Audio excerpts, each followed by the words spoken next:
ಈ ದಿನದ ದೇವರ ವಾಕ್ಯ ರೋಮಾಪುರ 4ನೇ ಅಧ್ಯಾಯ 18ನೇ ವಚನ.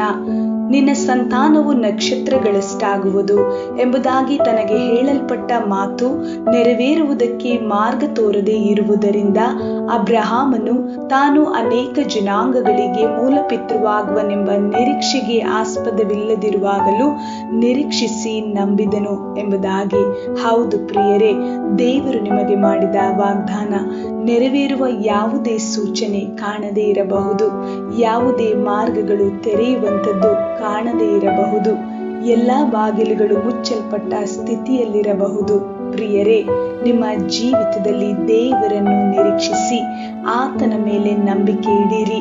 ದೇವರು ನಿಮ್ಮ ಜೀವಿತದಲ್ಲಿ ಅಸಾಧ್ಯವಾದದನ್ನು ಸಾಧ್ಯವಾಗಿ ಮಾಡುತ್ತಾರೆ. ದೇವರು ನಿಮ್ಮನ್ನು ಆಶೀರ್ವಾದಿಸಲಿ. ಯೇಸು ಕ್ರಿಸ್ತನ ನಾಮದಲ್ಲಿ ಆಮೇನ್.